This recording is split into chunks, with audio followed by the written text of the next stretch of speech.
Nagarjuna investigators. This is June 11th, 2025. Sagadawa. What a better thing to do than have a discussion with Arya Nagarjuna on Sagadawa. So let's gather our minds here as we usually do. Bring your attention to your breath until you hear from me again.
Now bring to mind that being who for you is a manifestation of ultimate love, ultimate compassion, ultimate wisdom.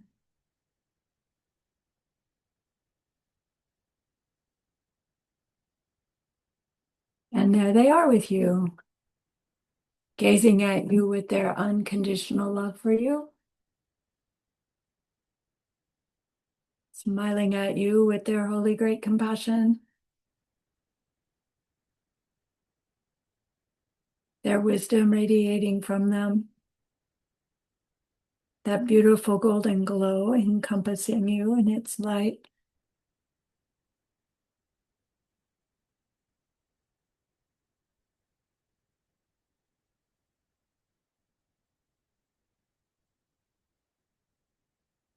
And then we hear them say,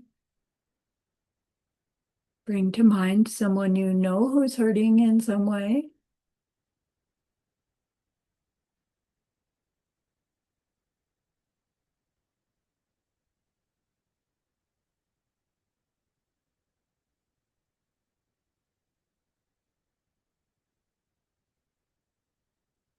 Feel how much you would like to be able to help them.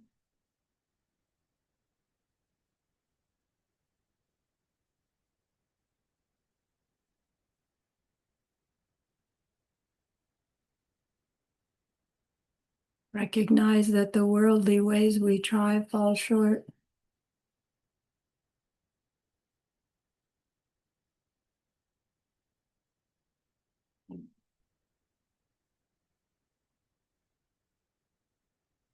How wonderful it will be when we can also help in some deep and ultimate way, a way through which they will go on to stop their distress forever.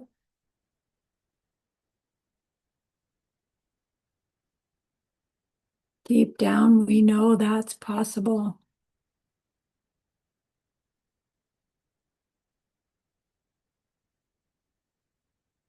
Learning about karma and emptiness, we glimpse how it's possible.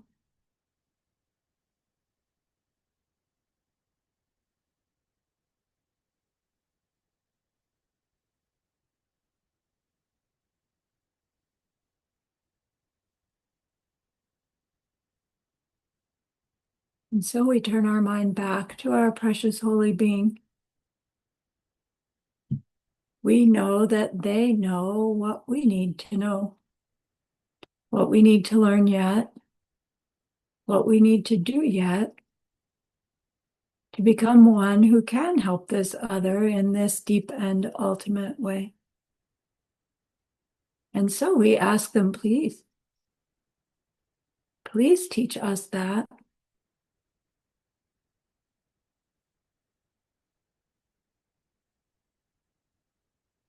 And they are so happy that we've asked. Of course, they agree. Our gratitude arises. We want to offer them something exquisite. And so we think of the perfect world they are teaching us how to create. We imagine we can hold it in our hands and we offer it to them, following it with our promise to practice what they teach us, using our refuge prayer to make our promise. Here is the great earth, filled with fragrant incense and covered with a blanket of flowers. The great mountain, four lands, wearing the jewel of the sun and the moon. In my mind, I make them the paradise of a Buddha and offer it all to you.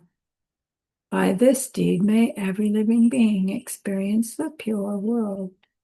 Idam Guru Ratna Mandala Kam Niryatayami.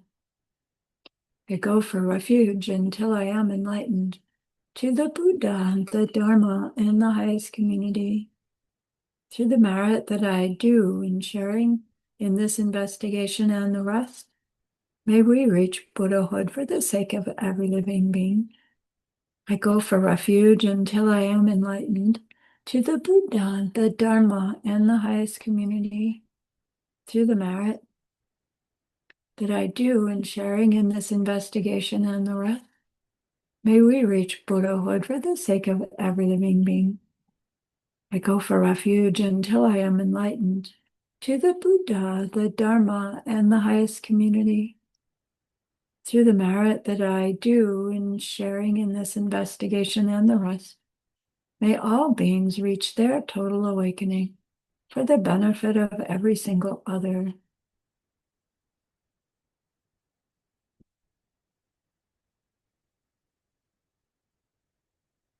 Okay.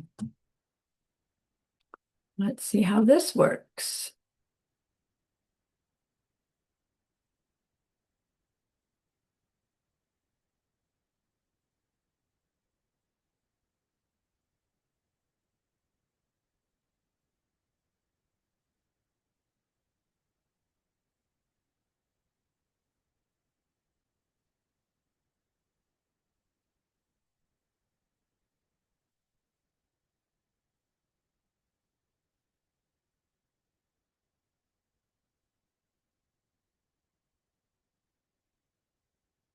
I've got that cut off, Elsie, but you know it, don't you? Oh, here, I can open it up. There we go. All right. Our class opener, Elsie. Ta-da. Thank you, Lama. Here I've made a song for you on the very root of the middle way, which I call wisdom. In the language of India, this text is called Prajnanama Mula Madhyamaka Karika. In the language of Tibet, it is known as Uma Sewe Sukle Dipasura. In English, we call it wisdom, a song on the root of the middle way. I bow down to Manjushri, the glorious gentle voice in the skies as a teenager. Boy, thank you.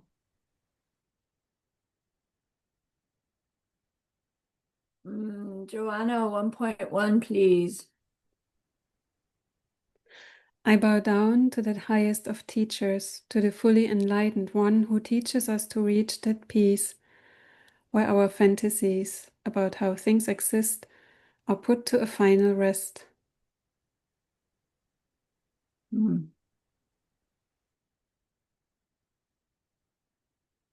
Janet, 1.2, please. I bow to the one who taught us that things happen in dependence. Nothing ends and nothing begins, nothing stops, but nothing ever lasts forever, nothing comes and nothing goes. No two things are different, nor any two the same. Thank you.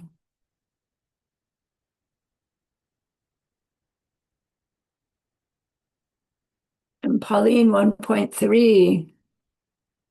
Okay, teacher.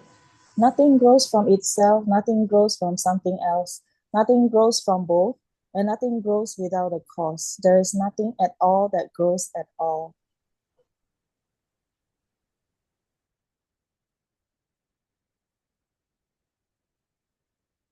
Really? Well, he did just prove that itself, something else, both, and without a cause don't exist.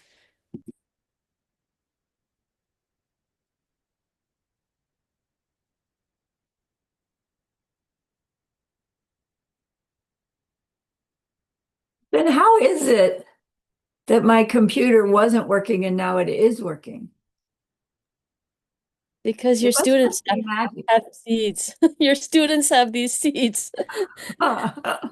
Better seeds than mine. You made it work. But how can things grow out of seeds if nothing grows at all? How can you plant a seed if nothing plants at all? What's going on here?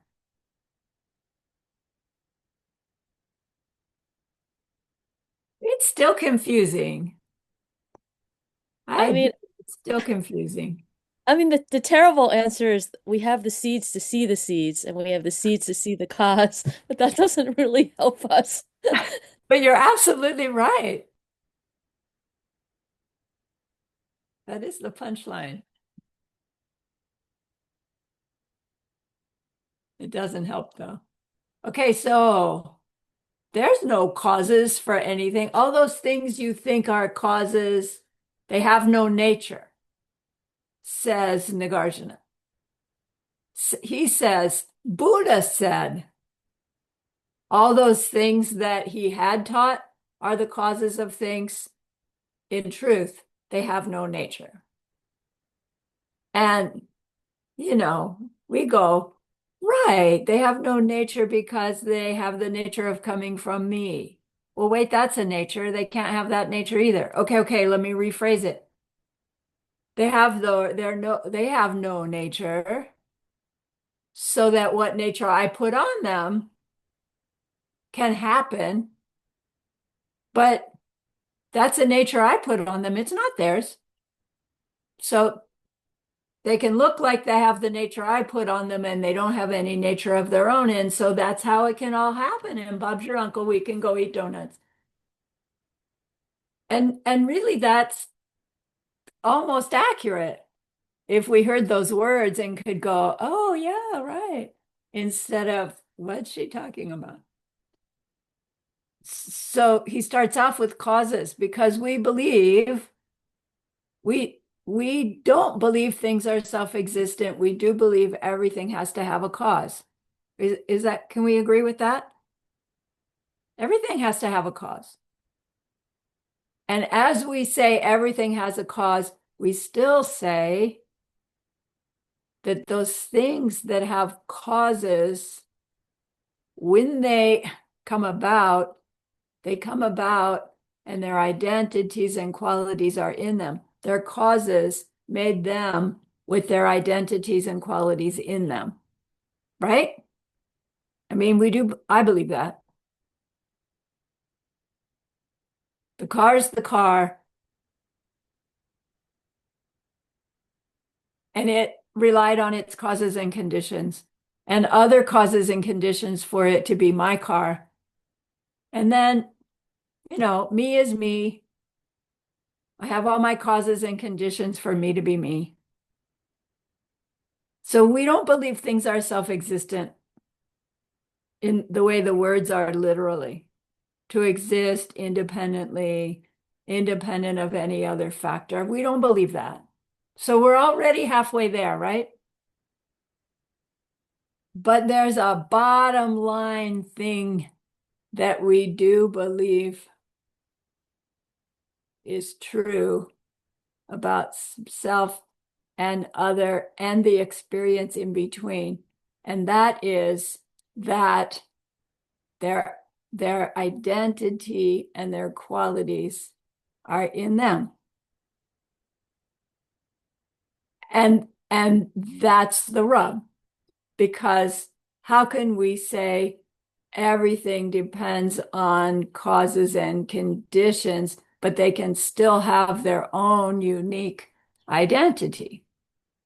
That should be contradictory.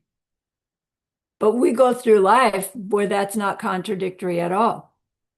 Because if it's true that things have their qualities and identities in them, then I blame them for those qualities and conditions, don't I? And it's legit. Donut is delicious. I get to have a donut. It will give me some pleasure. Except it doesn't, right? It makes me sick. It tastes good, but I feel icky afterwards. And it's like, yeah, because, right? There's stuff in the donut that's not so good for me, right? My mind makes up reasons that the thing with its own identity can sometimes be nice to me and sometimes be not nice to me, but I blame it, not not not the real thing, not the thing that if I could get it right where it's coming from, it wouldn't ever have to be unpleasant. Nothing would ever have to be unpleasant. When I understand that those apparent identities and qualities, and even the apparent causes for those apparent identities and causes, are coming from me, not the thing, not the other, not the experience, not the feeling, not even the belief. So Nagarjuna is pointing out that when Buddha taught his second turning of the wheel, saying nothing has any nature, he meant it. He meant nothing has any nature. And so they are available to appear to have the nature that any experiencer of them experiences. Well, if my experience of this class is unique to me and your experience of this class is unique to you, then the class itself must just be available to be the one you experience and the one I experience. And that's its empty nature. That's its no nature, not no class at all. No clauses for this class. It's not really happening, right? This is all a fantasy. It's all an illusion. That's not what illusion means, is it? Not that it seems to be happening, but not really. But the way it's happening is not happening. It's happening in a different way. So we know the punchline. It's not coming at us, it's coming from us. And the way that's all being conveyed is by saying, look, those things that you believe are the causes and conditions for all those things that have their identities in them, those causes are not the causes. They're not the real causes. And our Kachik goes, no causes, because we think it means none at all. It means the causes we give. Okay? Yes, it takes a key turning to start the car because, as Janet said, I have the seeds for the seeds that it takes a key to turn the car on.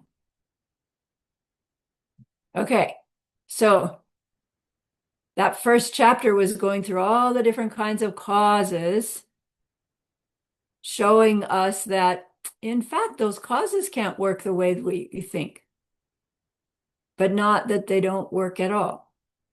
They work the way they work for different reasons. Then we say, yeah, but I do things. Their causes do happen, turn into results because I do things.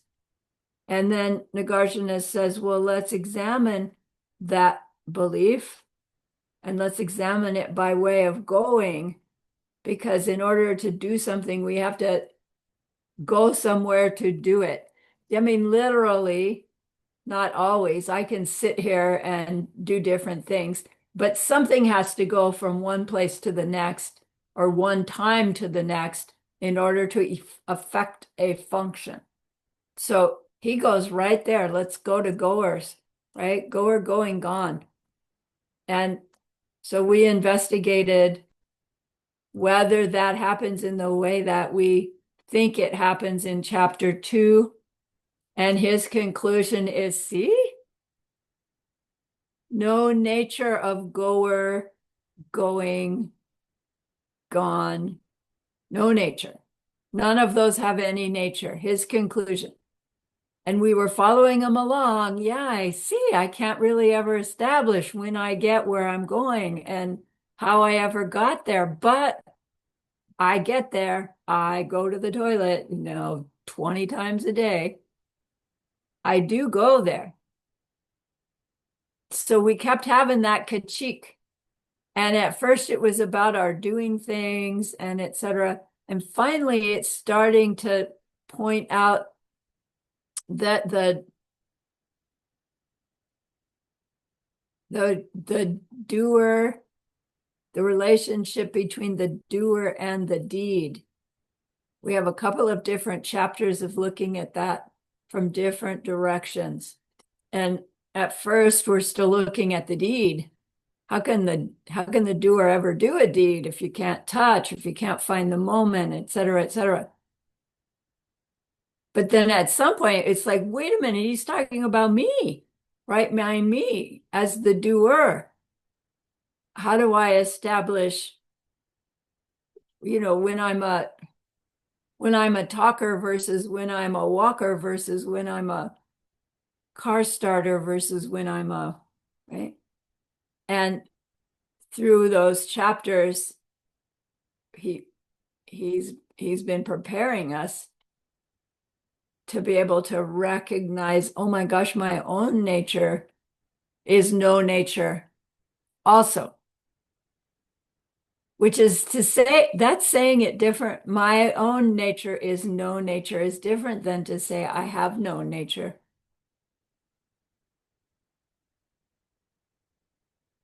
But when they say we have no nature, don't they really mean the nature we have is no nature?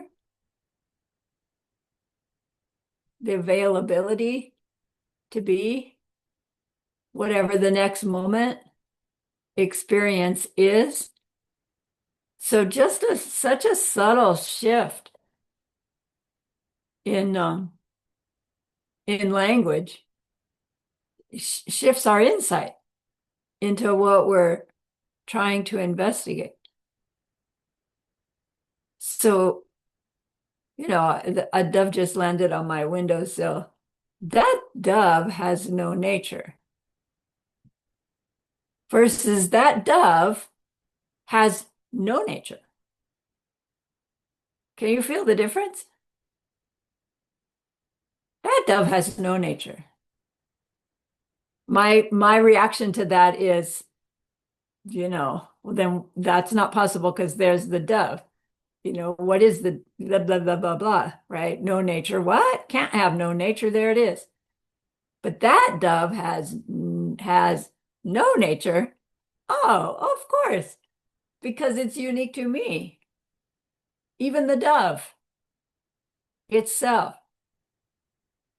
From the dove's side, its no nature is its experience of itself, right? There we go. Okay, so we had worked our way all the way to chapter 9, and Roxana gave us that beautiful insight.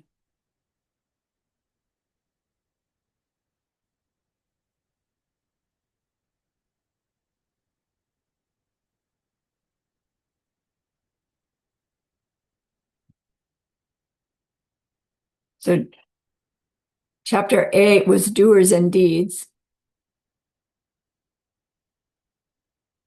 And chapter 9 is who or what is it that comes before? If I'm a doer of the deed, what was I before I did the deed? What am I before I turn the car on with my key? How do I go from not car turner honor to car turner honor? And it's like you pick up the keys, you walk to the car, you get in the door, you put the key inside. Yeah, but at what point does that happen? Where does the key touch? Right? We did all of that. And then that's true for every experience that we have, everything we see, hear, smell, taste. How do we go from a seer to a hearer? And it's like we just do it. Yeah, but we have to have no nature in order to do that, is his point. It should all, every experience could be pointing out to us our known nature. Because we go from this to that, to this, to that, to this, to that. So if in chapter 9, we've like, what? You can never establish what comes before, either, in our daily life, going from one thing to the next, or even in going from one life to a next rebirth, what's there before? Well, there has to be a mind stream there, right? We know how that process works. And he goes, yeah, but if you really think about it, how can that really work? If there's no moment that mind can touch the womb or the new red and white element, or it's like, how can it really work? None of that can have any nature. Or maybe said more precisely, all of that has no nature. As long as we're not starting to think of no nature as having some nature of its own. So what was our critique? How did I get back to chapter 2? What was our critique from chapter 9 that gets us to chapter 10? Anybody remember?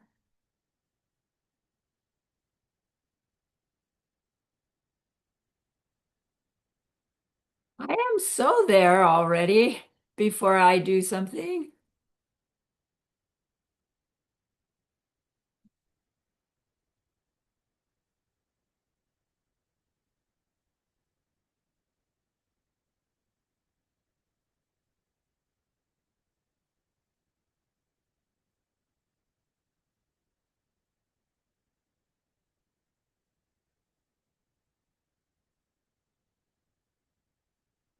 So we're into Lama Christie's translations. Chapter 10 is the analysis of fire and its fuel. Why do you think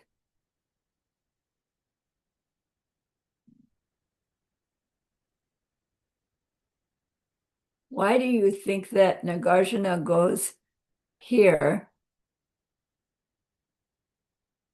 after chapter 9 saying you can't establish that, you can't find the thing that's there first before the deed gets done?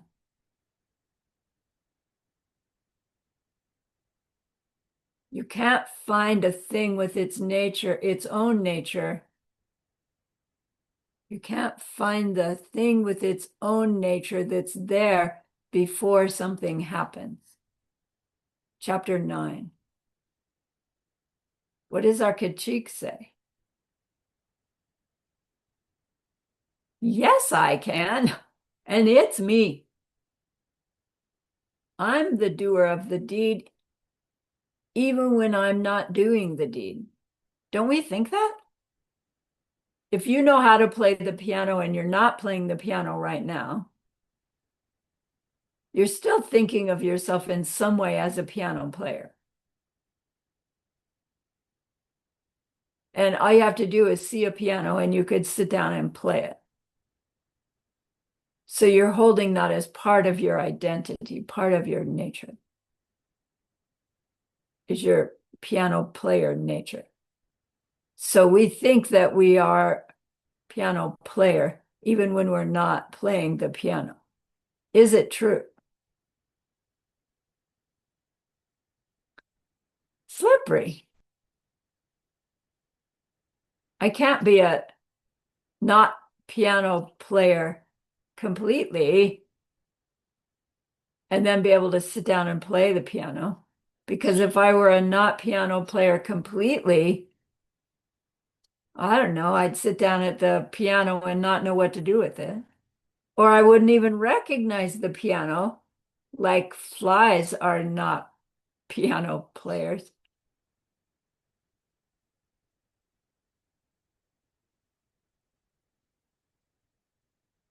So don't I have to know how to play the piano first to be able to be a piano player? And then I'm a piano player, whether I'm playing the piano or not.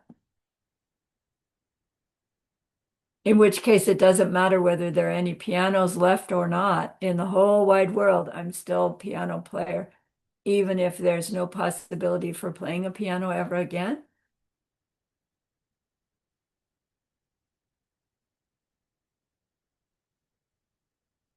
Why does it matter? Why does it matter the relationship between firewood and fire?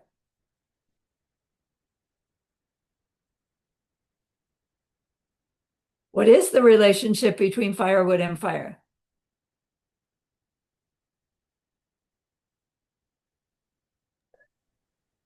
We think that we need the firewood to start the fire.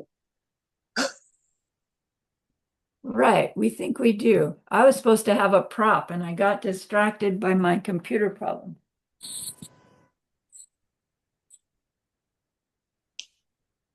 Yeah. Be right back.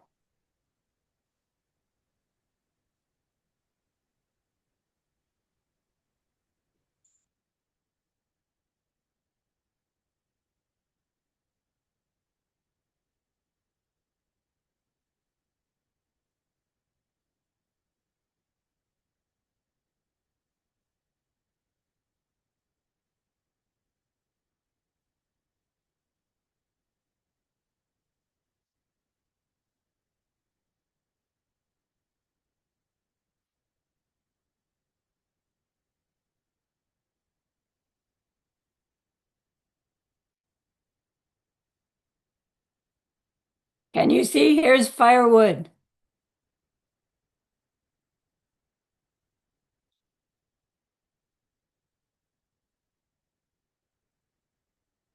Here's fire. Fire depends on firewood, right? So there has to be firewood before there can be fire, right? And if there was no firewood, no fire, no fire, no fire. But take firewood, no fire, no fire, fire. I just proved my point by not being able to make fire when I wanted to. So doesn't this prove our point? Like Kachik's point is there has to be firewood. There has to be a cause, some condition for the firewood to get lit on fire, for there to be fire there. Nagarjuna, come on. Things do have their own natures. I, the doer, do have my own nature of doing, that which I need, that I am getting done. I have to have the nature of being able to do that in order to do it. Come on. It's like firewood and fire. Our Kachik says it's like firewood and fire. And Nagarjuna says, actually, It is like firewood and fire. Let's look.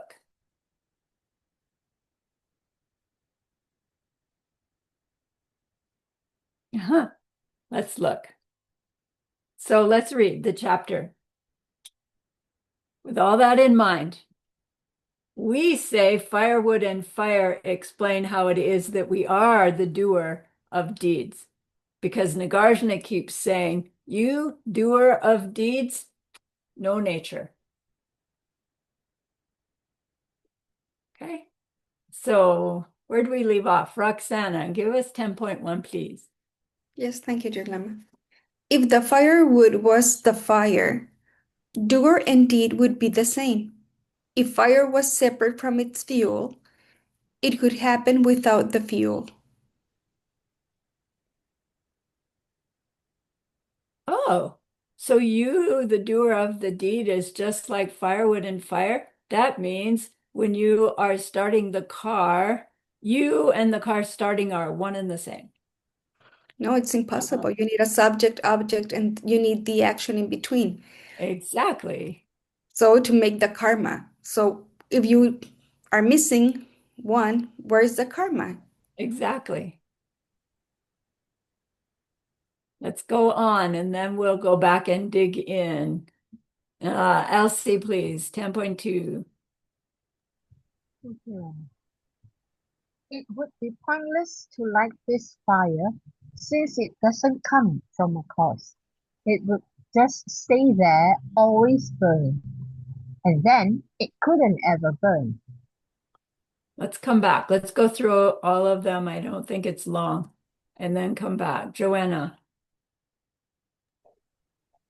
10.3. Since it didn't depend on anything else, it would happen without a cause. And if it's already always burning, how absurd to try and light it.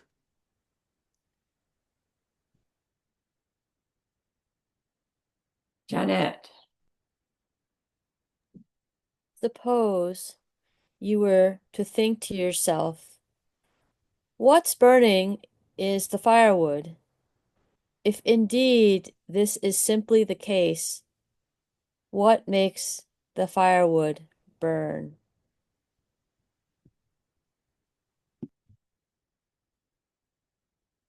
Pauline. Since they are two separate things, they couldn't ever touch. And if there is no contact, it couldn't ever burn. If it never burned, it couldn't ever die. And if it never died, it would stay fixed like that forever.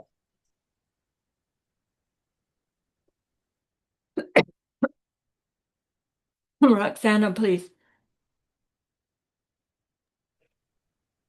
How does a woman touch a man? Or a man ever touch a woman? It's because fire is different from fuel that they can make contact. That's weird. Where does that come from? Elsie. Consider the two of fire and fuel. If each is defined by the other, then even the fact that fire is something different than its fuel depends on the assertion that it interacts with the fuel. Slippery. Joanna. 10.8. So fire is something dependent on fuel, and fuel is that which depends on fire. If fire and fuel depend on each other, which one of them came first?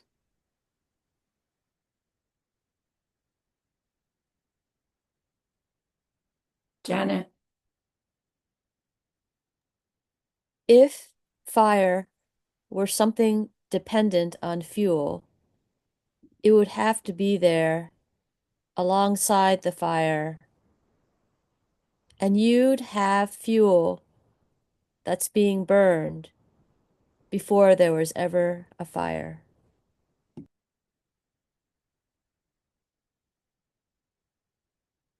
Pauline.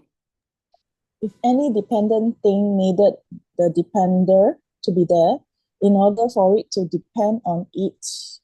But the depender also needed it. What could ever depend on what? I like that. We'll come back. Roxana. Say a thing occurs in dependence. If that thing is absent, how does it depend? But if you say it already exists, it wouldn't need anything to depend on.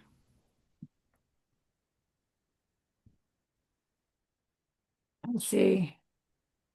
It can't be that fire depends upon fuel, but equally impossible is that fire does not depend on fuel. It can't be that fuel depends upon fire, but equally impossible is that fuel does not depend on fire.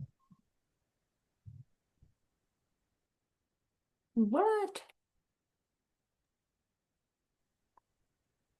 Joanna. 10.13. Fire can't come from any other, and fuel does not have any fire.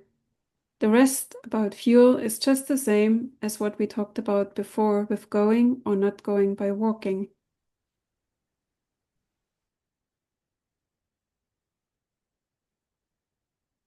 Janet.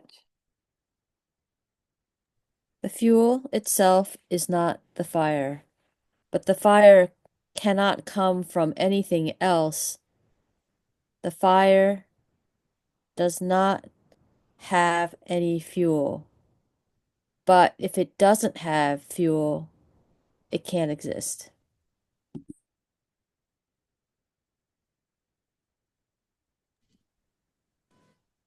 Pauline.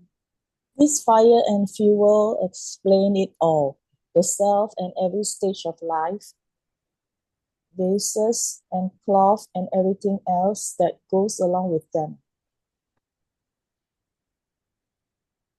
So it seems pretty important to figure out this relationship between fire and fuel.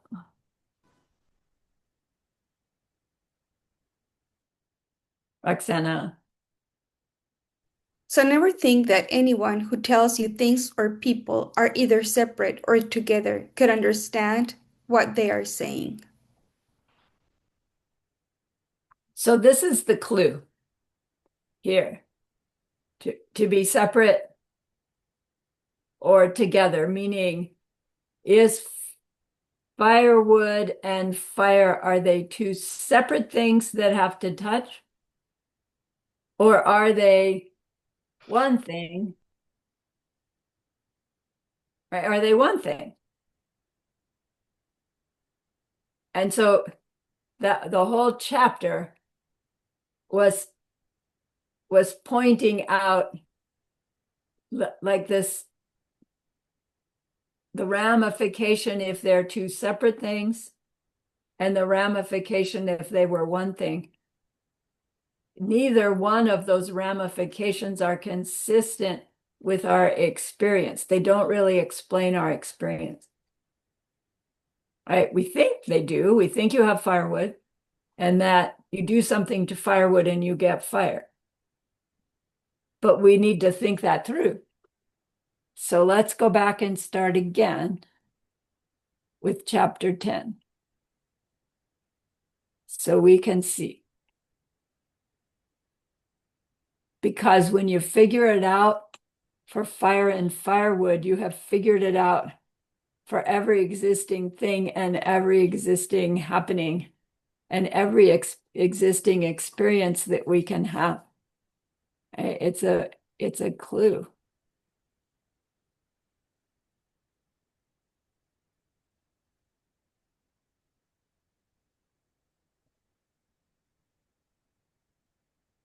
So we had said, Arkachik said, I do so exist because I'm the doer of the deeds. And we've had all these different chapters trying to show us that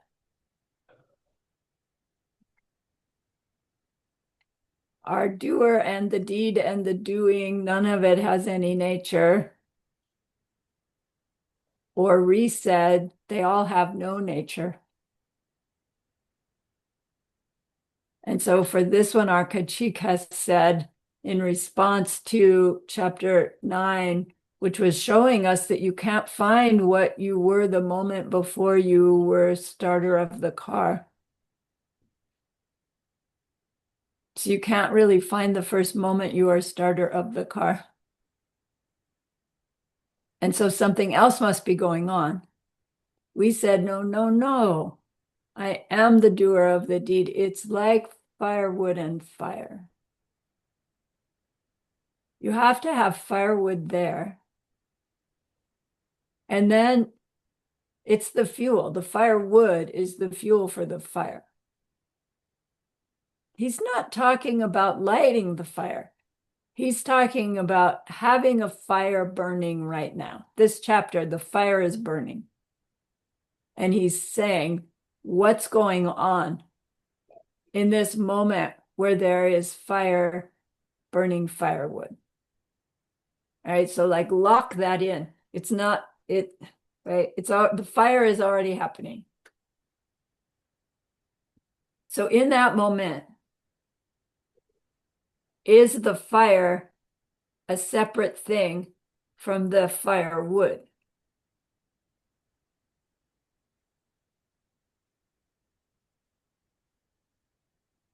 I know it's hard to say. It's like if we say the fire and firewood burning is the fire, we're saying that it's the whole thing, right? But it can't be the whole thing because something will happen to the firewood such that the fire will eventually go out. So there has to be two separate things happening here. The burning of the firewood and the fire that's doing the burning. So there does have to be fire, and there does have to be the fuel that the fire is burning. But if there was such a thing as fire separate from the fuel, you'd have fire over here and the fuel over here, right? The fire would be already firing, and then you would take it and you would put it on the firewood to make the firewood burn. But is that what happens?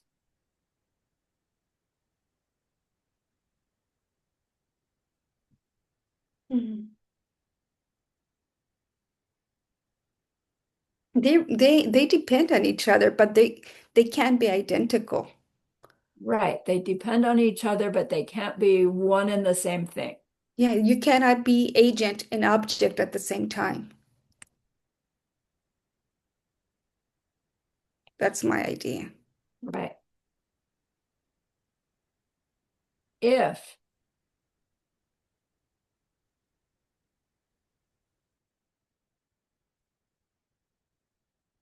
it would be pointless to light this fire because if it doesn't come from a cause, it would just stay there always burning and then it wouldn't ever burn.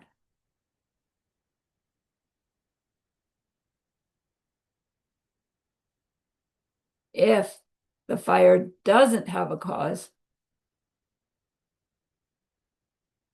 right? There's nothing that will, it's burning with no cause. It's just going to burn forever. But if it's burning with no cause, it can't really burn.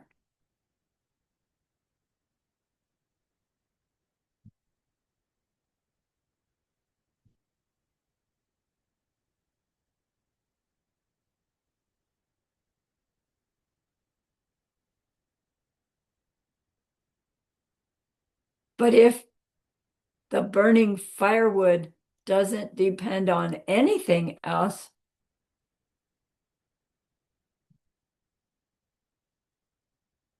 then it's gonna burn forever.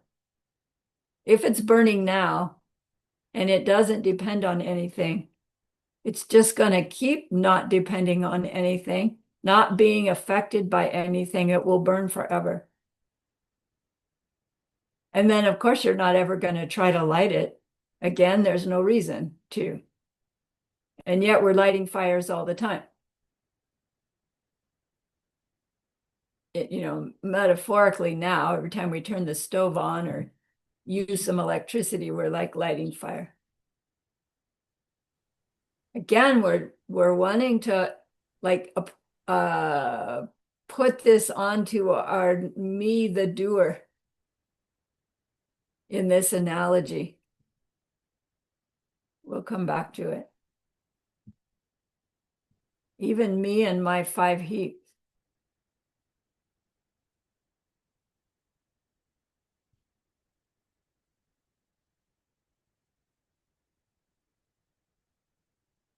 So then if we simply think what's burning is the firewood, come on, Sarani.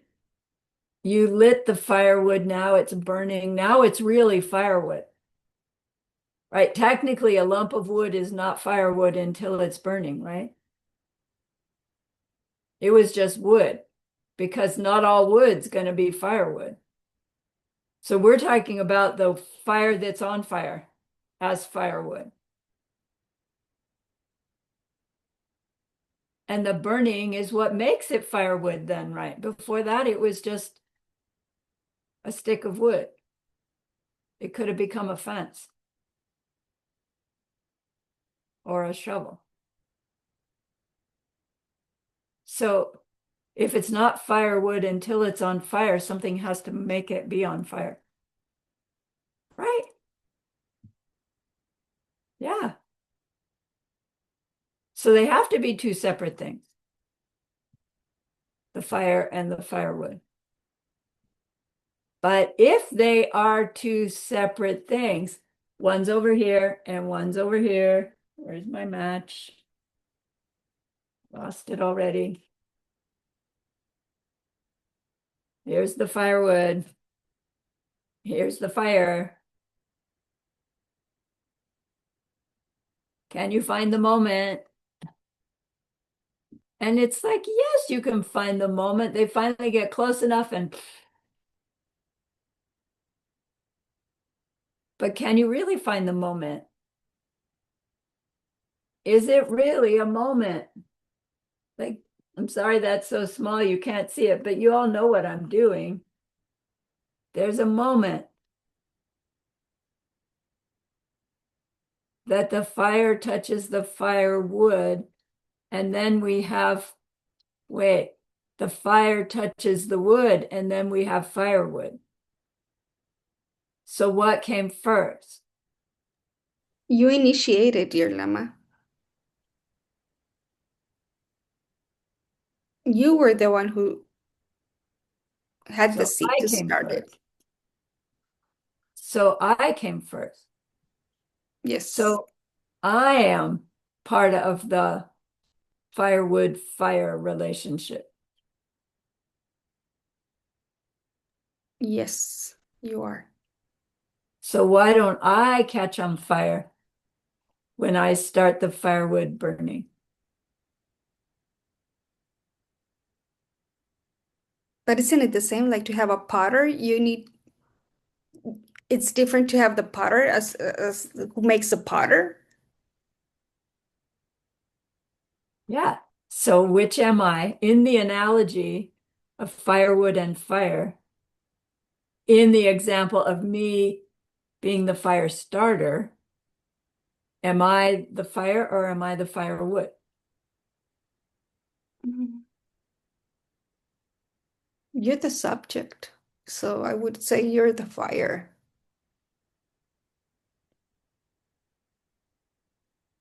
What You're not makes the fire the subject? Because it's doing the burning, right? right. But wait, the fire can't do anything until the firewood is there burning. So then you would have to say, no, the firewood is making the burning do the burning. So the firewood is the doer. They depend on, each one has its own unique causes and conditions. They depend on each other. So they're two separate things. It depends on how you look at it. Right. And that's the conundrum. They can't be two separate things because they depend upon each other. But when you go to try to find how they depend upon each other, you can't find that either. Because you can't find the moment these two separate things can touch. You can't find the way in which they influence each other. They have to be there already to influence each other. That means fire's already burning and firewood is there not burning. Well, no, firewood is already there. It'd have to be burning too, because that's what it is to be firewood. Well, then you don't need the relationship between the two of them. Then fire and firewood are the same thing. No, that's not right either. Right? Again, we get into Janet's frustration. It's all just words and it's making me crazy and it's not helping me. But it is, because it's showing us that what we think we're doing throughout our day can't be happening in the way that we think. Right? That's always our punchline, of course. And we're trying to use these myriad different insights to find where we are still holding that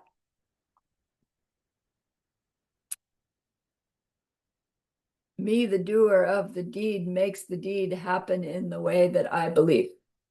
That the fire has its own qualities and characteristics. The firewood has its own qualities and characteristics. And somehow me with my own qualities and characteristics can take those two things with their own qualities and characteristics and do something with them to make their qualities and characteristics change. And that's the absurdity of it. It's like that if there are their own qualities and characteristics, how can anything I do impact them in any way? So anything that I do impact in any way can't have its own qualities and characteristics. It has to have some quality and characteristic that depends on me and what I do.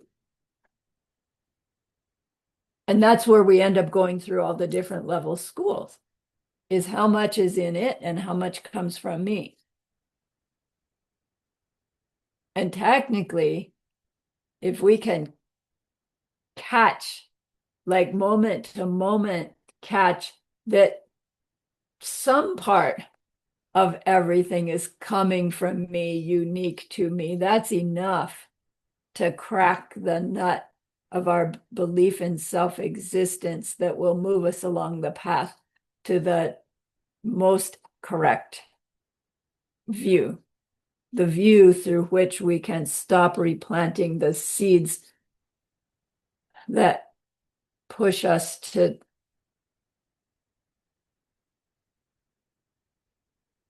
do things that perpetuate suffering in the effort to get happy.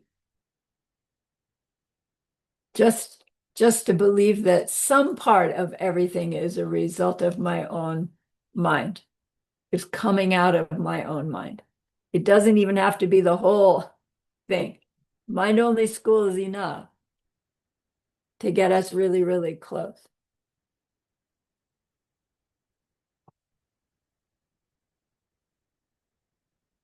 If firewood and fuel, if me, the starter, the car starter, can't ever touch, if we're two separate things, we can't ever have contact.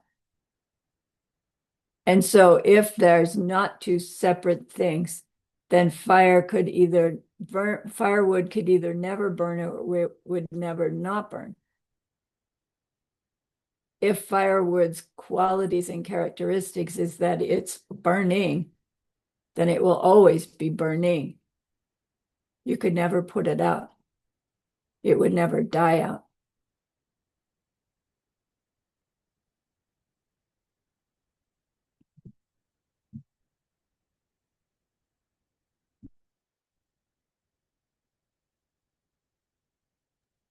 But they can be two separate things dependent on each other,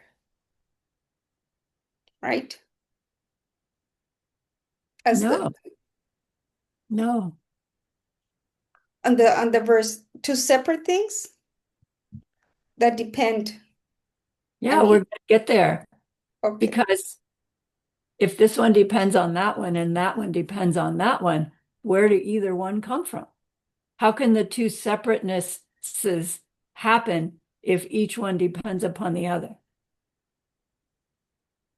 You can't have two separate things that depend upon each other.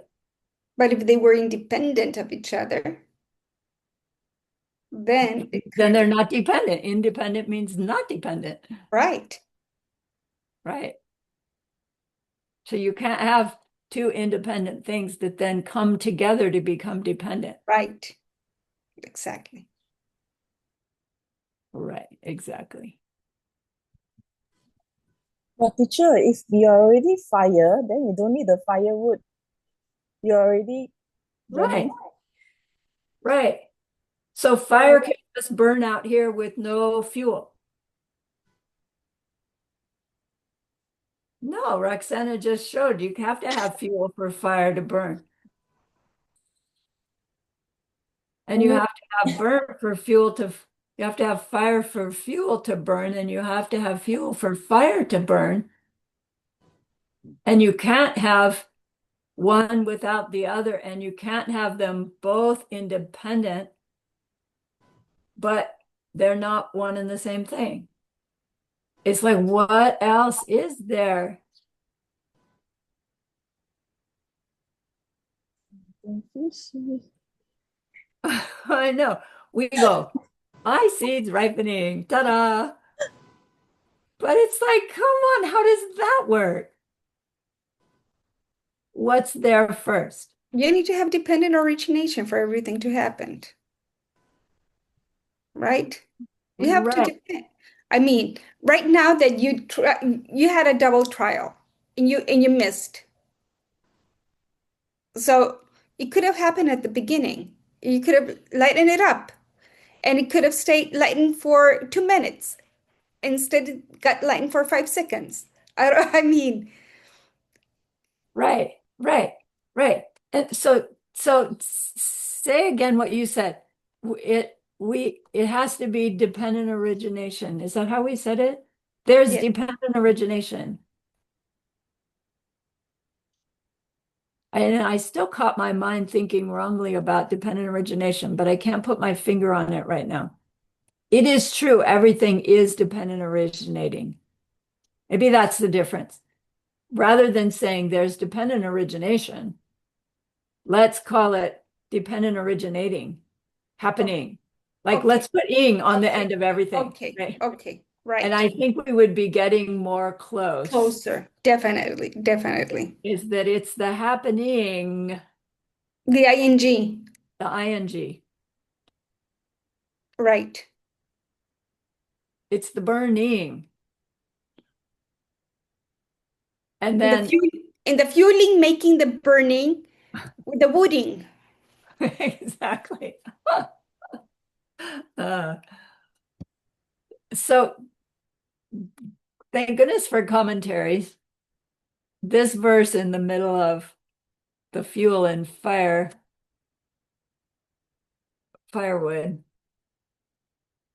uh, Mr. Kachik, right? They're following along. Nagarjuna's, they had said, me as the doer doing deeds, it's like fire and firewood. And then Nagarjuna says, okay, let's investigate that. They can never touch. And our Kachik says, it's not true that doers, fire, and deeds, the burning of the firewood, don't ever touch. And why do I say that? Because, you know, men touch women and women touch men. And you know what? That happens all the time. Because you know what? We have many, many babies in our world. So we know, right? People touch. how can a man touch a woman and a woman touch a man if they're not separate, Nagarjuna? In the same way that fire is different from fuel, so they can make contact. As you say, Nagarjuna, if they're not separate things, they don't make contact. We have to be separate things to make contact. As Roxana points out, two separate things can have dependent relationships. One thing doesn't depend on itself. One thing is one thing. So the fact that we can touch another person proves that we are separate people. Does it prove that we are separate people with our own natures, independent of our own projections? No.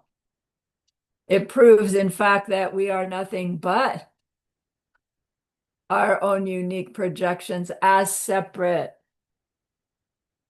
So I'm projecting you as separate, and so you are. But are you separate in you from you? No, you're separate from me. And so you are separate. Could I just decide to not make us separate and all be one? I could pretend that I decide that, but would it make it my reality? Not right away, right? Probably not.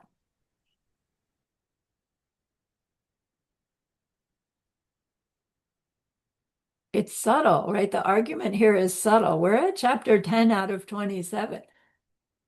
We're not beginning the investigation about dependence. We're deep into it.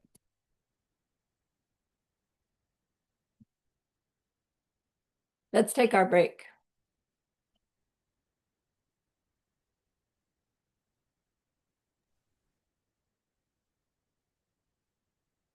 I'm going to let the recording run. I don't want to tempt my computer by stopping the share and stopping the. And we go, that's absurd. You need both. And he says, right, because your mind says so. Your mind makes it that way. Not by choice, right? By dependent origination. So, right, he's talking about things depending upon other things in worldly ways, so that we can come to understand how things really depend on other things. And what they really are depending on is being the results of our past behavior. Punchline. The real dependence is coming out of our seeds. But that dependence is how we lit fires for other people. Right? What we saw our subject side doing towards object sides.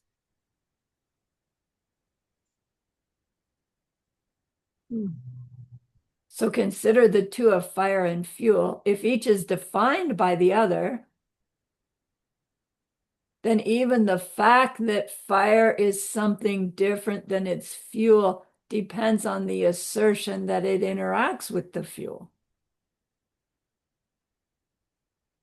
If they both define each other, which is what we mean by dependence, worldly dependence, then you already, right? You already are asserting or implying that there are these two separate things.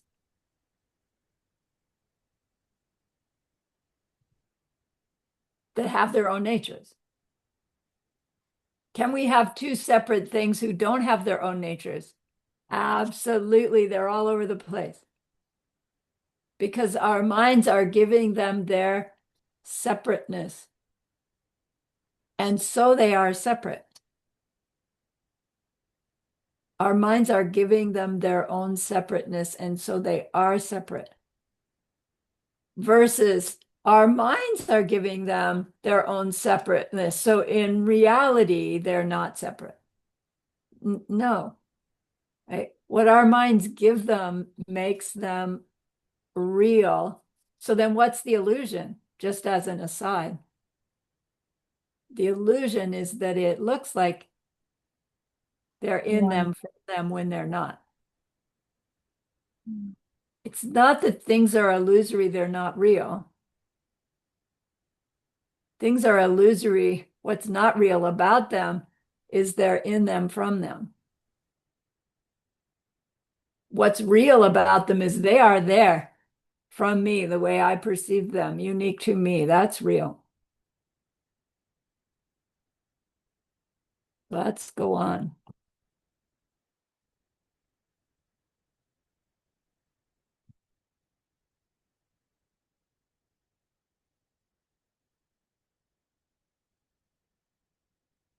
So we've talked about this. Fire is something dependent on fuel, and fuel is that which depends on the fire. If they both depend on each other, which one starts it? Remember, as kids, he started it, she started it.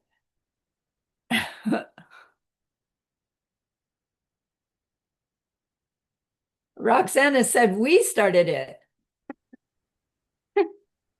right? The fuel, fire and the fuel depends on me. In conventional truth, Lama, we did Yeah. all of us started it. All of us started, right? The surfer off Chile started it because he didn't stop it. Right. How is this helpful? When you talk about illusory, just in my mind plays the five or five senses, our five hips. They're dancing their way in all of it. So that's what makes it a little bit difficult, trying to disengage from what we're always engaging in. Right. Right. Like we impose a self nature onto at least three parts of every experience: the self nature of me, the self nature of the other, and the self nature of the interaction between, and the self nature of our reaction to the interaction between, right? So actually, that's four things. Why was I going there? We impose that self nature. Is there a self nature in any of them? No.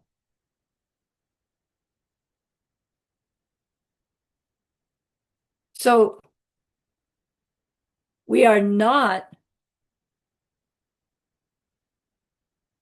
oh, wait, I just almost caught myself. We are not perceiving the real nature of any of those. And we need to stop not perceiving the real nature of any of those. How do we stop doing something we're not doing? I think that first by recognizing that we do believe that when you light the fire, fire is going to start. Yeah. I mean, you have a lighter, even a lighter, you just Click it, right? you click it and you think, voila, it appeared. I Yeah. have fire, right? Uh-huh. And it's with everything, even with my pen right here. I think it's going to write. I think it's going to do something. Exactly. So just because I'm holding it, I'm looking at it, it's an object, and I believe it's going to function. Right. But I don't see the emptiness Right. that surrounds not only the pen, Right. all in my outer world and inner world. So it's Yeah. like playing Yeah. with a lot of elements right there. I would call What do it you think? elements or Yeah, what do parameters. you think it would be like if we were aware of the emptiness, just of the other? Let's just think of the other. If we were aware of the other, the other's emptiness as we are experiencing the other, just with something like as bland as a pen. What do you think it would be like? Like in Hmm. my mind, it always makes me start to laugh because it's like, how absurd that out of all the potential that this thing could be, it's this. Like it all just was like Joanna's wow factor. It's like out of emptiness comes this, out of emptiness comes this, out of emptiness comes this, out of emptiness comes this. Oh my gosh, oh my gosh, oh my gosh. It would just, it would be like a 2-year-old in a toy store, right? Wow, wow, wow, wow. Because the awareness would be anything possible at any moment. Right. But it is, but you're trying, for example, it's and I can only relate to myself. Saturday, I told you I had a breakfast with my friends, right? The day before, I was really, really sick. So I had two options, either to set the table as if royalty was coming for breakfast, or to put paper plates and paper clips. Okay, I had two options, and I decided to play it with royalty. Yeah, sweet. So you have the options in your mind. We do. Yeah, So you just have to stop and think of the consequences and the result you want. exactly. Exactly. And then what happens when you get a icky result? What if, I'm sure your friends didn't do this, but what if you go to all this trouble when you feel so sick to set this beautiful table and your friends come in and they just criticize it? Those are the ugliest dishes, Roxana. Why did you put those dishes? What happens then? I didn't get that impression. They were I'm like fine. amazed because Of it was course. crystal. It was beautiful, really beautiful. Sure it was. But I would have, well, I done that in the past. That would be my result. Right now, at this moment, Yeah, I would have a different reaction. In the past, I would right. say, no more invitations. You're out of my. Exactly. Exactly. Now we know better, right? Right, yeah, Now right. it's like, oh man. Yeah, Teacher, when I catch myself, right? Actually, I'm laughing within myself. How ridiculous you can be.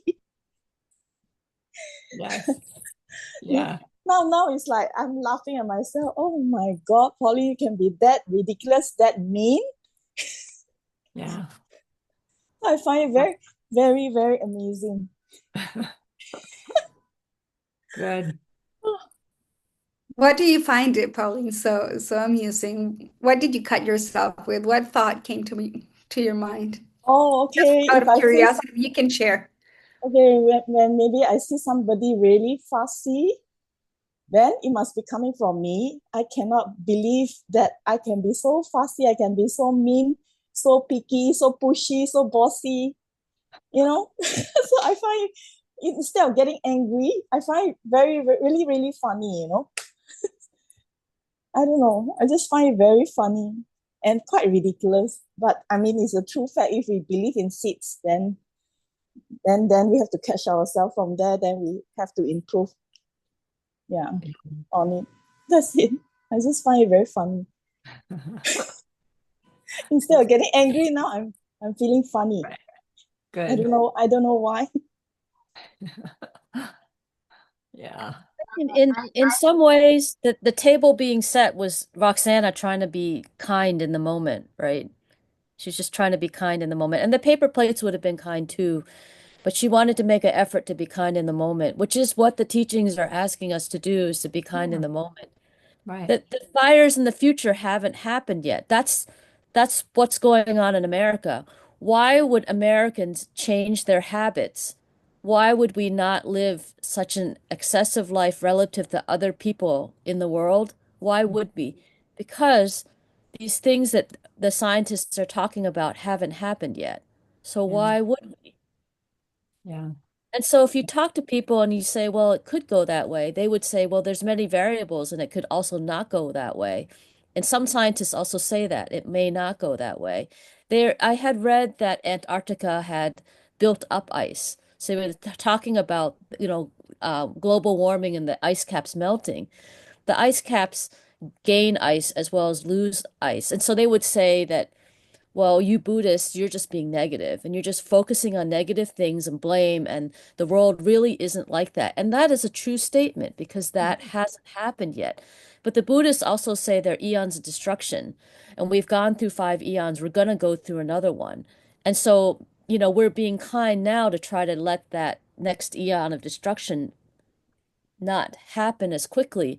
But Right. haven't you seen that everything is happening more quickly? Yeah. It's so I'm very disturbed by all this, but I'm an ignorant person and I cannot teach people coming from an ignorant place. So all I Yeah. can do is be a student Yeah. and try to understand things without wrong views a little bit better. But if it takes so long until it's too late, that's just the way it is. Because it's taking me a long time to learn really basic things Yeah. Yeah. Yeah. like this thing about time, this past and future thing, that things in the future and the past aren't real.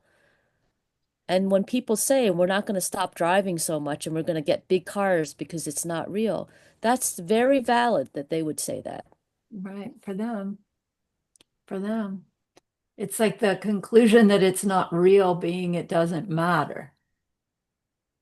Right? And you started, it's like what matters is being kind in the moment.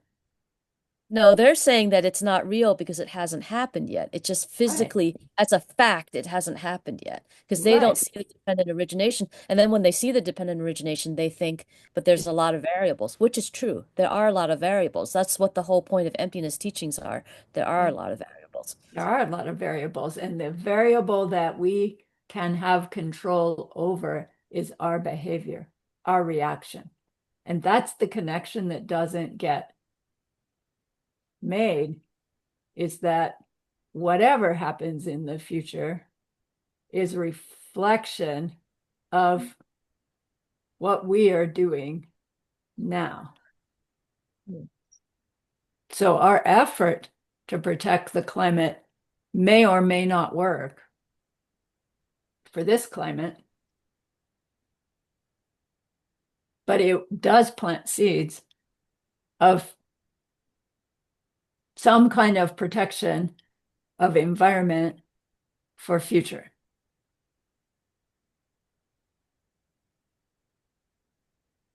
May I add something, Jacama? Joanna has her hand up. Oh, I'm sorry. The variable that I got hung up was when you said that the surfer in Hawaii Uh-huh. also is the cause, for example, of for the fires in Canada that Janet was talking about, because he Right, didn't prevent. right. And this is kind of, in my mind, suddenly there opened some kind of a back door because we say all the time it is coming from us, and somehow I feel responsible for or able with a match to make fire, Mhm. but I don't feel responsible for something that happens not directly here. I don't know, somehow this is still some loose thoughts trying Yeah, to find the connection, but it really got me up when Roxana yeah, said we all started it. So the surfer in Hawaii is responsible for the fires going on in Canada in the way that he didn't. part of the cause. Yeah, They he's are part part of of the the car. cause. Yeah, yeah. So he's creating seeds that in this world there's fires in Canada happening. It's far away from him, but still he's also part of the causes that they are still going, that they are not put out after, it could be a small fire and could be just put out by the fire workers immediately.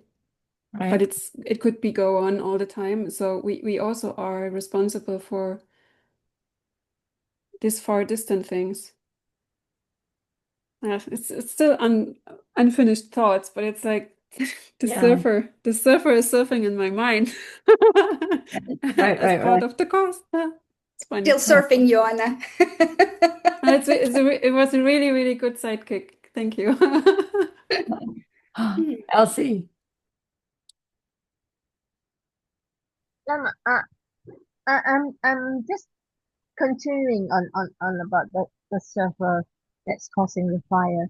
And I think what we are doing now is whatever that we are focusing on is just in our immediate environment.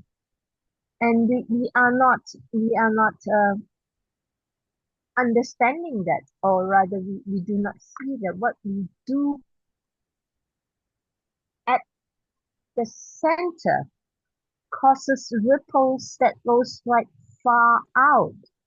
And the fire in Canada it could be the furthest ripple that went out, and we should be maybe uh, creating more pleasant moments in our immediate environment and dedicate it out Right. so Right. that uh, we have more, we get to see more and more pleasant things because everything as we know is empty. So we need to get over the feeling that we of seeing only the negative part of things. Like I for one, I like pleasant surprises. So what I do every time we have a gathering among friends, my college mates, my old classmates and all this, I make small gifts for them, like a cable tie. I saw things like a mug cozy, things like that, and I pass it out, you know. So each time I I happen to meet up with them, then they look at me. What are we getting this time? That's sweet. Yeah. So so then some of them who has met more often, then they say, oh, I got this and this, and then I got this and this, and I always feel so happy when they are happy, and I try to remember to dedicate it out, Yeah. these moments of surprises, of happiness, to everyone, so that I can have more of these in future and see more of these pleasant things in future. Not only here, but everywhere else. Yes. Yeah. Send the light out. Yes, So I, Roxana. I think we have to stop looking at things in a very conventional way. Correct. So the purpose of setting up that table like royalty, it wasn't out of an ego thing, just to show up the beautiful things that I have and that I get to set when I have special guests. It was because I had really special beings coming in for breakfast. So I was planting the seeds for really special beings Nice. gathering together. Yes. So as long as we continue seeing things in a very normal way, in a very conventional way, we're not going to be advancing to seeing things differently. So it's nice to have gifts, but there has to be a higher purpose behind the gifts. And it has to have a higher purpose as well, why we're here studying and trying to deconstruct what Nagarjuna is trying to tell us. So we have to, in my mind at least, try to take it a little further in my everyday activities to see how it's playing and to try to analyze, are all those common habits that I have, how can I break them down and to analyze them into doing things in a different way, not in a conventional way, not anymore. I don't think after almost 3 years of being here that I can continue giving myself the opportunity of doing things the same way. So that's my feedback on this. Yeah. Really, same things, different attitude, right? Different state of mind. And that's the hardest to do. Right? It'd be easy to stop, stop using paper plates, right? Easy. But to use paper plates as if you are serving royalty, yeah. I'm not saying you should have, but it's this what's going on in our minds that's so tenacious to the old view. Yes, Joanna. I also thought that, if we would treat everybody like this royalty, not make any distinction, but really could be in the state that no matter who comes, he's like the highest being that I can be with at the moment and be in my highest intention. And then if there's Exactly. only paper plates available, then it's the best thing that I can do, and I will try to make it beautiful with my love. And if Yes. of course, if there's beautiful crystal, I would put out everything that I have just to, so I like that Roxana said that she really wants to do the effort and then just do the stretch. And when Yes. Elsie said that everything is empty, suddenly I heard this phrase so many times, but suddenly it made a click in my mind because we were talking about this negativity of the Buddhism, like you're responsible for everything and you make the world, and of course you're making all the rubbish things too. And then I suddenly had the thought that if we could switch that one really to everything is potential, Yeah. it's the flip coin of that, and it's more this positive side that we in every instant of a moment we can make it the cause for the best that we can give, Do. create, whatever, and turn it around. Because with this emptiness, it's always like demeaning something, like it's empty, so there's nothing to lose. In my mind, it really goes to, and then that nothing really matters. Yeah. But potential more gives the meaning of there is something I can do, and it's in my charge to act like that. Good. Yeah, that is fun. Thank you, Elsie, Yay. for bringing it up again. I needed to hear it 3,965 times to finally. Yay. Thank you. Yay.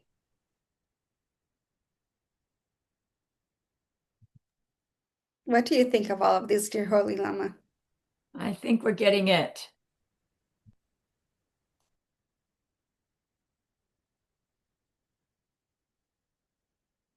If any dependent thing needed the depender to be there in order for it to depend on it, but the depender also needed it, who could depend on what?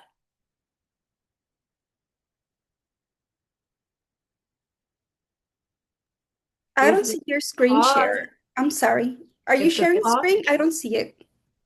you know, I can see it, yeah. Oh, Oh, change in your view. Maybe you have just the people, but I can see screen share. okay, thank you. I'll see what happened here. Cool. But Okay. thank you.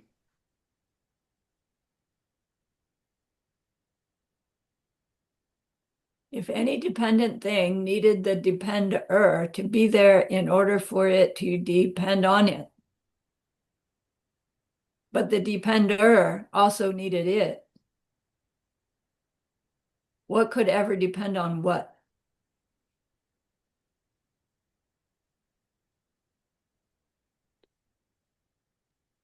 I would Here I suppose have. that Oh, sorry.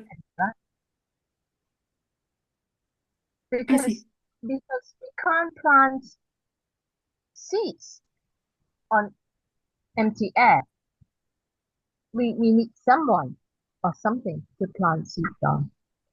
We need the soil to plant Right, those seeds to grow. right, So it has to be interdependent. The seeds can't grow without the soil, right. and and for me, it has both needs to be happening at the same time. Right. Something else is going on. The relationship between dependent thing and depender can't be in them from there. It has to be something else going on from both of their sides. So the depender nature is coming from it to have a dependent thing. If the dependent thing has some kind of awareness as itself as a dependent thing, that's unique to it. Right? I'm dependent on my computer to do this class. That's coming from me. If the computer had an awareness, then it would have its own awareness of being the thing I'm depending upon. And that would be its experience, its unique experience. So yes, we have dependence. I depend on this and I depend on that experiences. But that is in fact dependent upon being results of past behavior, not being dependent on the computer. Right. So the reason I'm dependent on the computer to do class is because of some kindness I did before that was limited in some way because I'm limited by my computer in some way. It's this incredible opportunity to reach out all across the world, but I'm limited in the sense of, I can't hug you. So it's good, bad karma. Good karma to be able to reach out, but bad karma that I can't be there, right? In full on person. And so all of that is me dependent. But then when I say that, I'm getting it wrong because I'm thinking there's a me first that then puts out this dependent relationship. And the argument starts again. It's like, how can I be me first, then making this dependent relationship if it's not the seeds ripening in the moment? And then when the seeds ripening in the moment happening, the me is part of it. The object is part of it. Those ripples Elsie's talking about that's going out, they don't leave me and go out to other. They are right ripples of this mind. I'm not even going to call it mine anymore because it's so much bigger. It's ripples in this mind happening. And these ripples are everything that's going on in my existence right now. And it's doing this constant shape shifting. And the more aware of that principle, the more aware I can be of that influence that I have, the bigger my sense of love, compassion, and wanting to put kindness ripples out there will grow. And I have to admit, I get a glimpse of it and I feel overwhelmed with the negativity. It's like, how can my puny little kindnesses override this wave of ugliness that's seems to be going on in my world right now? And I'm having trouble grappling with all of that because it seems the more kindness I put out, the more ugliness there is. And I think the process, right? The wise ones would say, yes, yes, yes, that happens, right? Don't give up. The shift is coming soon, but it's hard. It's really hard for all of us. Mm.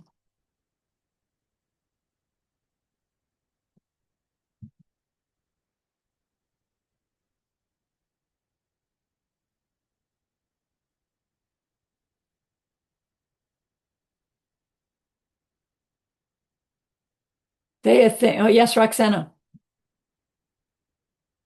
I'm sorry. Can you just tell us a little bit more about the hypothesis of the four spheres and see how it would be playing along with this? Remind me. Oh, The fourth sphere was our response, right? The sphere of our response is what came up yes, last time, yes, right? yes.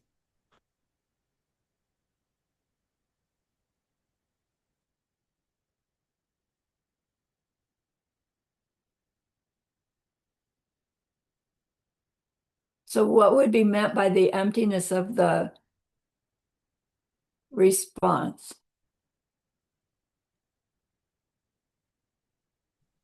Yes, Joanna. Like the growing awareness for what we are doing, or the ethical behavior that we can apply on the situation. Right, right. And it would hopefully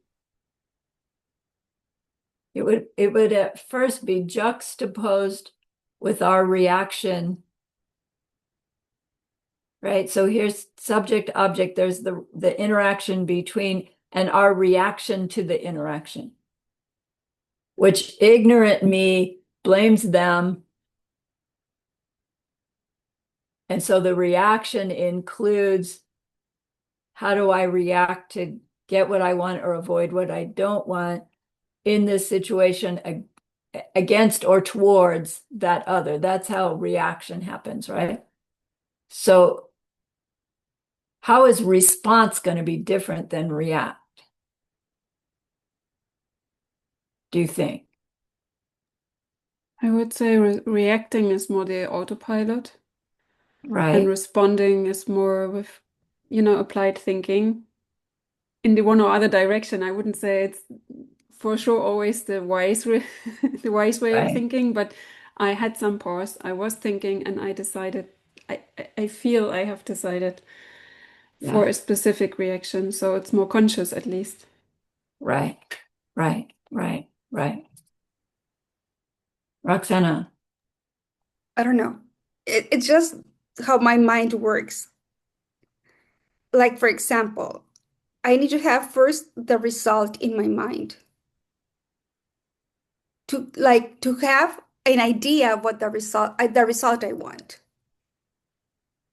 Okay, So if I start with the result, okay, with the fourth sphere, let's just say, mm, I want to make this day special.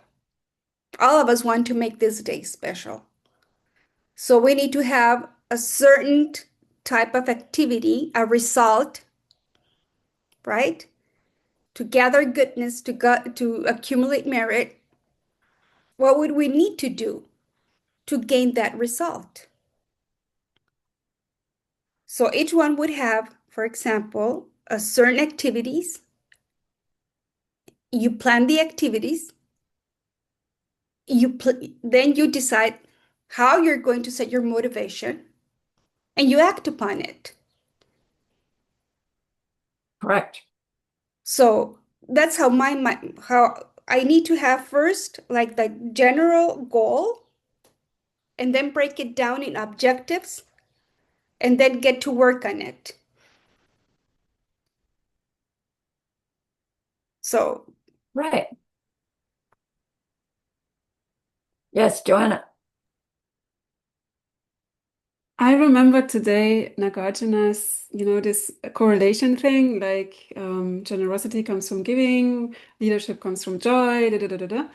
And then he says in the last sentence, and love accomplishes all. Right. So I today just decided that when this morning I left the house, I just go out and try to be in the state with the open heart. So whatever happens, I can't plan what I'm going to get, or with this goals in mind. Somehow I really get distracted because I don't get the correlations right anyway in my mind. But I think that the way how Roxana does it always, like the open up the heart, it will accomplish good things anyway. So just let's be surprised what it brings, but it gives out the energy that we want to see. And then we can just, I don't know, it's more fun, at least for me, to think like, you're so special. Nice to see you today. And hi, this is such a wonderful day. And it's more fun, I think. It's easier for me. Good, good, good. Pauline. Teacher, I think regarding the four spheres, right, it's mostly is about something negative happen, and then it's the ripening of the negative thing. So the fourth sphere comes in will be like, instead of reacting, then to perpetuate the negative thing happening in the future, another bad thing by reacting. When we respond, meaning to say that we caught ourselves, we are aware, and then we want this to stop. That's where we try to respond differently. I think that's the main thing, right? Yes. The fourth sphere is more of like a ripening of a bad seed, and then we do not want to react to perpetuate it, but we want to respond and stop this negative thing from happening in the future. Right. So we're making this distinction between the reaction to the three spheres and a response to the three spheres. Because then we're directing, right? We're directing our seed planting instead of on automatic pilot. Then from here we have a choice, right? Right. Yeah, what we want to see in the future, a better future.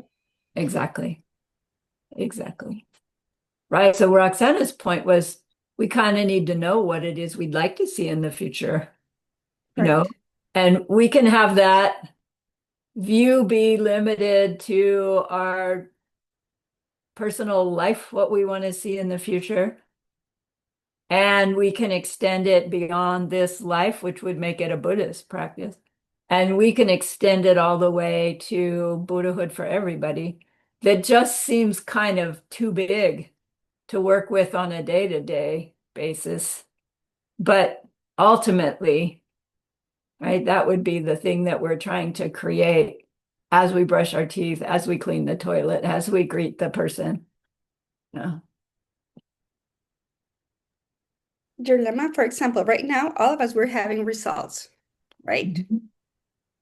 We're gathering here, we're sharing, we're listening to one another, we're opening our hearts, we're opening our minds. So these results that we're getting, that they're unique to each one of us, that they're empty. Mm-hmm. So that fourth sphere, it's by dedicating everything. Uh-huh. That's what you're saying right now? Dedicating, beyond, like taking it beyond. Right. That would be part of the fourth sphere activity, would be dedicating our new choice of action, dedicating it to an ultimate choice of action someday. That would be helpful. So it's interesting, in the fourth sphere is going to end up being like all of the Lamrim. But I know I have misconceptions, Yeah. right? So these misconceptions, how do I we were talking about fire and wood. Yes. It would be like kind of the same, play it along with the same analogy in my mind, or how? Yes. That the relationship of fire and firewood is a result of my goodness when I use it to cook food or roast marshmallows, and it's a result of my selfishness when it is wildfires in Canada. And so I will do my best to reduce selfishness and increase kindness to stop the fires in Canada, which technically If we got our seeds right, we could stop the fires in Canada. We wouldn't have to donate to the firefighters, right? We could, but we don't have to. If we had the power, we could reach into all of our seeds and have what's ripened so far be the end of it. And the next news feed you get is fires are under control, they're lessening, they're going away. Like right, rain has come, the fires are out.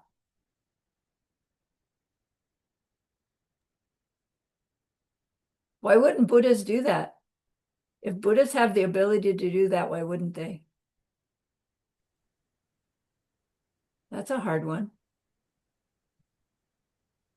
Maybe they have. And for them, there are not fires in Canada. But wait, they're aware of our fires in Canada. So who needs to reach in and do the seed thing, them or us? Ah, us. So think in terms of ultimate to reaching ultimately. Mm-hmm.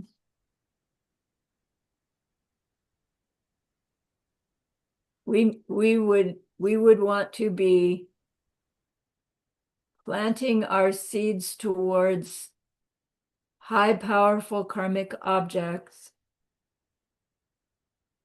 seeds of our vowed behaviors repeatedly, highly intentionally, and dedicated.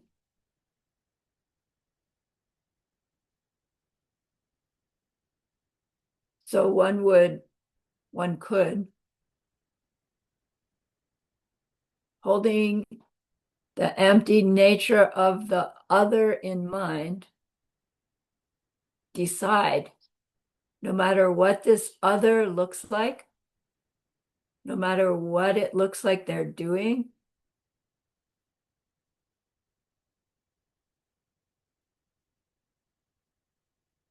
they are an enlightened being's emanation here to help me.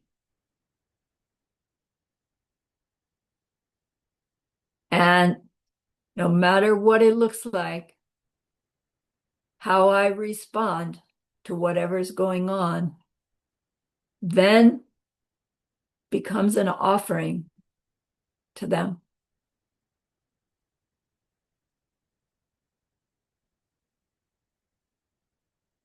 And do I want to offer yelling back?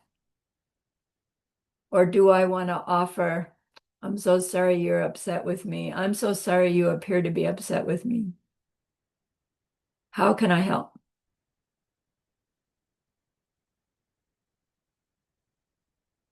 Gets us the same place as our sutra effort, but now our response, right, just holding that maybe they're a fully enlightened being exactly what I need, ripening my seeds for yelling at somebody.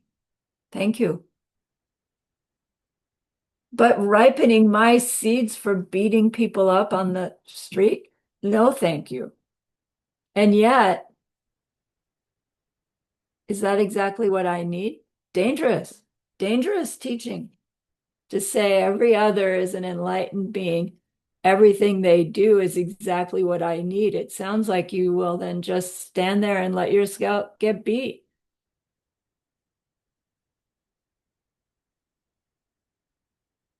Maybe you will someday be at that level. Like Nagarjuna jumps off the roof, you know. But if that makes us doubt our path, then it's not the right action. I got distracted. What do you mean by doubt our path? dear Lama? Meaning if we decide, okay, no matter what happens, this person's my holy angel, and then they beat me up, I'm probably going to go, oh, I think I was mistaken, because my holy angel would never hurt me like that. And then to decide, no, they're not the angel after all. Plant seeds in our minds to not be able to see enlightened beings helping us in the future so well. But karmically, that was kind of meant to be, right? Well, karmically, the I mean, ripening happened. You can't say it's meant to be, I but mean, ripening happened, yeah, right? but it was like my result of my past behavior as well, That's isn't right. it? Exactly. That's what made them do the beating up, Right, is the right. ripening of my seeds.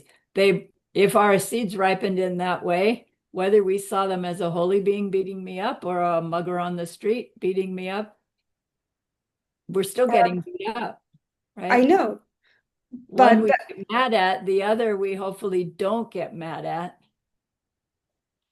But our natural reaction to getting beat up is to get hurt.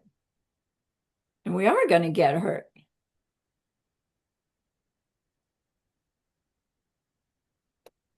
Hard. eventually.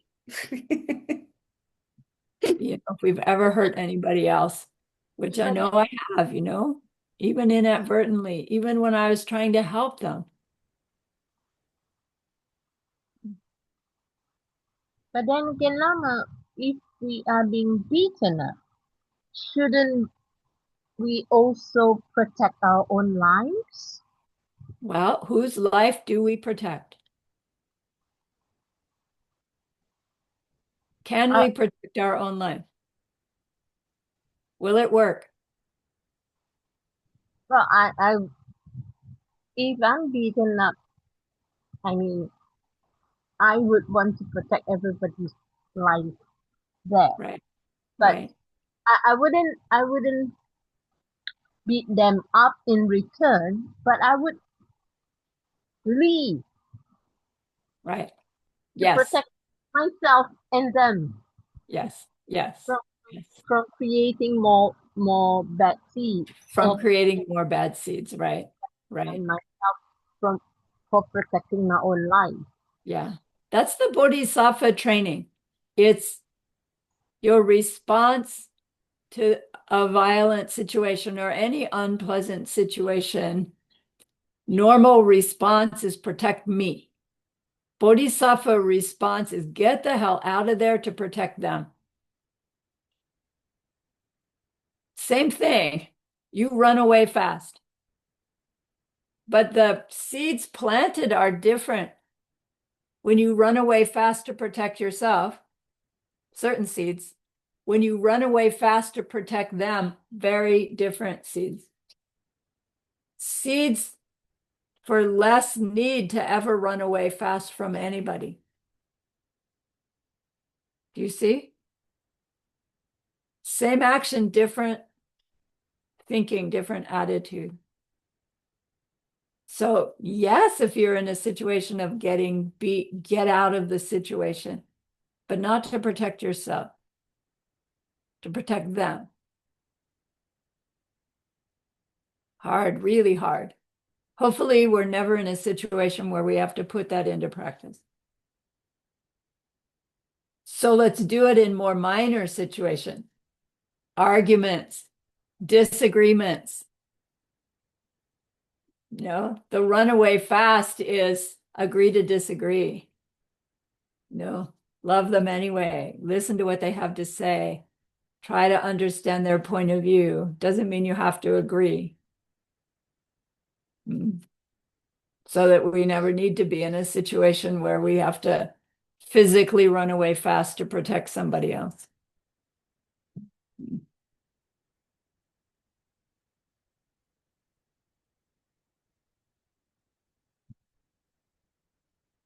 In the end of chapter 10, Nagarjuna says, and this dependence, depender, interrelationship that isn't what we believe it is true for every other kind of subject object interaction between relationship, which it all started out with me, the doer of the deed, being told I have no nature of being a doer of the deed. And my mind goes, not true. I am the doer of the deed, like fire burns the firewood. And the commentators say underneath this chapter could be the investigation of our me to our 5 heaps. And it seems to me we've done that before, looking at the 5 heaps, but here it apparently comes up again. So I'm going to ask for this week if we could think about how the me depends upon one of my heaps and how the heaps depends upon the me and how we think about that wrongly and what it would be like if we think about it rightly. And each of us, let's take a different heap. So who would like the heap of form? Joanna gets the heap of form. Who would like the heap of feeling, meaning positive, negative, neutral? Elsie. Who would like the heap of discriminating between things? Sorry, teacher, I won't be around. Oh, Pauline, you're going to miss out in the fun. Oh, again? I always miss it. Sorry. Who wants the heap of discriminating between things? I'll do it. Janet wants it. Assign I'll me do one, it. Dear Lama. Who wants all the other factors that make me up? That's a big one. No, I don't want that one. I'm gonna be too busy. Who wants consciousness? I'll do consciousness. Okay, consciousness. That means, Janet, you got all the other factors that make you up. Is that all right? Or do you want, what was the other one? Discriminating between things. I can do discriminating.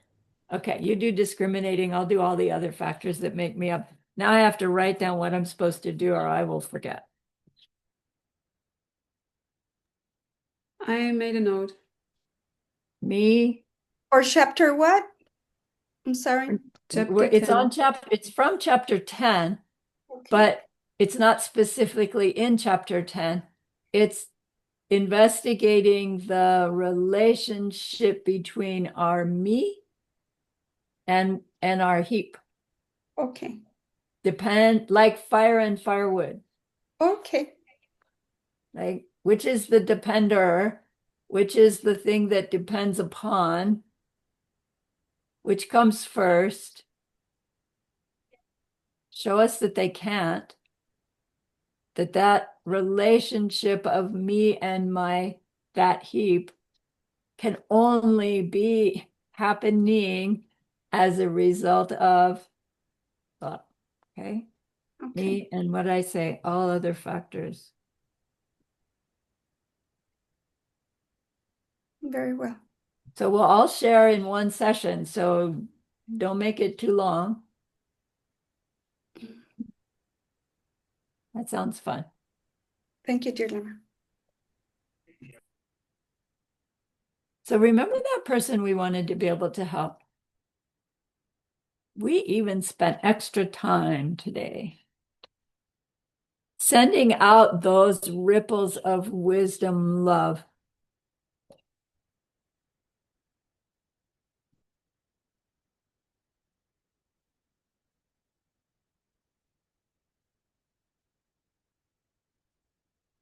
And so please be happy with yourself.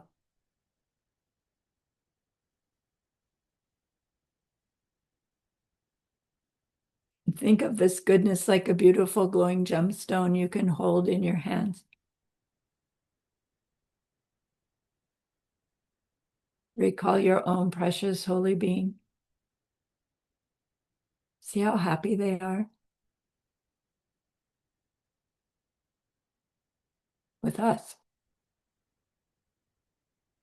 Ask them to please stay close, to continue to guide us and help us, support us, and inspire us. And then offer them this gemstone of goodness.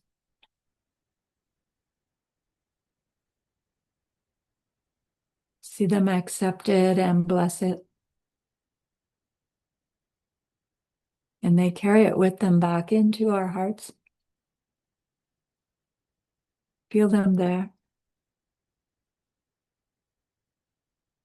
Their love, their compassion, their wisdom.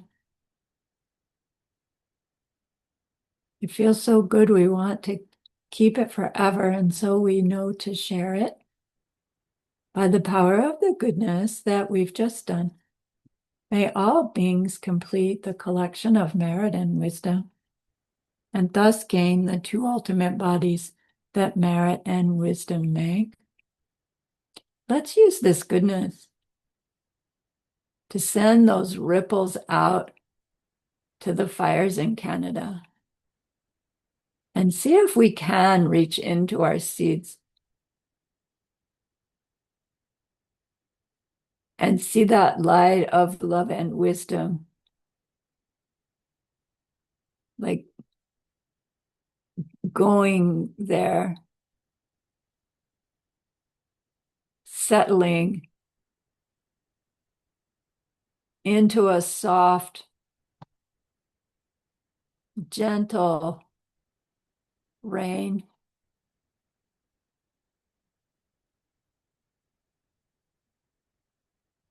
That cools the fire.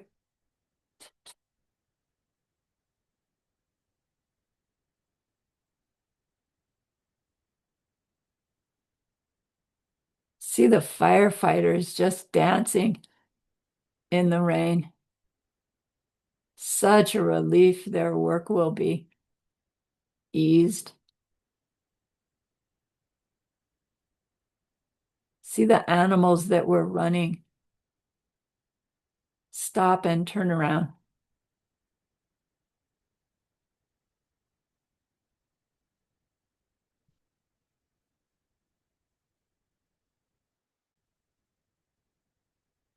See the surrounding forests.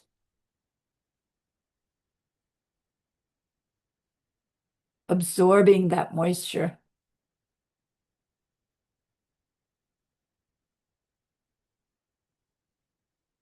All the trees' roots sharing it with each other.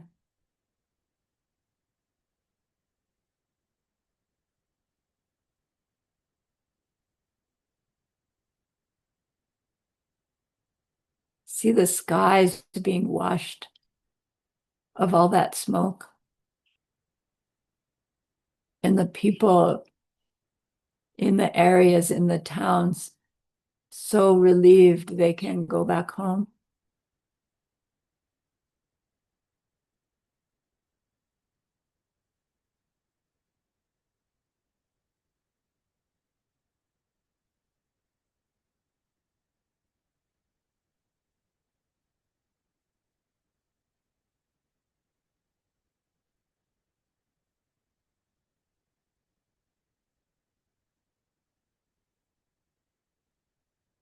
Mhm.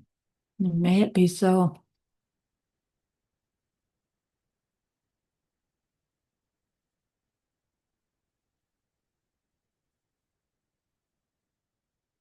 Thank you, my dears.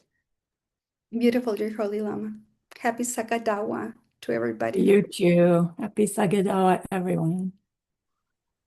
Thank Okay, you. I'm stopping recording.